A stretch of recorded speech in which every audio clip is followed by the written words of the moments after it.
ನಮ್ಮ ಚೌಡಾಪುರ ಗ್ರಾಮದ ಸಮಸ್ತ ಗುರು ಹಿರಿಯರಲ್ಲಿ ಎಲ್ಲರೂ ಈಗಾಗಲೇ ವಿಧಾನ ಪರಿಷತ್ ಸದಸ್ಯರಾದ ಡಾಕ್ಟರ್ ಯತೀಂದ್ರ ಸಿದ್ದರಾಮಯ್ಯನವರು ನಿಮ್ಮ ಗ್ರಾಮಕ್ಕೆ ಬರ್ತಾ ಇದ್ದಾರೆ.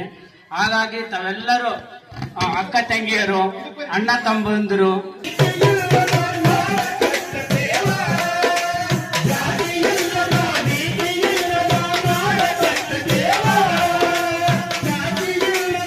ಈಗ ನಮ್ಮ ಉಪಚುನಾವಣೆಯಲ್ಲಿ ಬಿಜೆಪಿ ಅಭ್ಯರ್ಥಿ ಗೆದ್ರೆ ಏನು ಮಾಡಲ್ಲ. ಈಗಾಗಲೇ ಅವ್ರಿಗೆ ವಯಸ್ಸಾಗಿದೆ. ವಯಸ್ಸಾದ ನಂತರ ಅವ್ರು ಏನು ಮಾಡಕ್ಕಾಗಲ್ಲ, ಹಳ್ಳಿ ಪ್ರಚಾರ ಮಾಡಕ್ಕಾಗಲ್ಲ. ಈಗ ಬರ್ತಾರೆ, ಈಗ ಪ್ರಚಾರ ಮಾಡಿದ್ದೆ ಲಾಸ್ಟ್, ಗೆದ್ದ ನಂತರ ಅವ್ರ ಮನೆಯಲ್ಲೇ ಕುಂತ್ ಬಿಡ್ತಾರೆ. ಹಂಗಾಗಿ ಅಂತವ್ರಿಗೆ ನಾವು ಮತ ಹಾಕಿದ್ರೆ ನಮ್ಗೇನ್ ಲಾಭ ಬರುತ್ತೆ?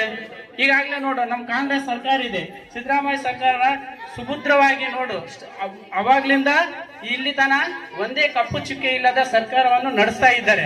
ಹಾಗಾಗಿ ನಾವು ಕಾಂಗ್ರೆಸ್ ಪಕ್ಷಕ್ಕೆ ಮತವನ್ನ ಹಾಕಿ ಭರ್ಜರಿ 1 ಲಕ್ಷ ಮತಗಳ ಅಂತರದಿಂದ ಗೆಲ್ಲಿಸ್ಬೇಕಂತ ಹೇಳಿ ಚೌಡಾಪುರ ಗ್ರಾಮದಲ್ಲಿ ನಾನು ದಯಮಾಡಿ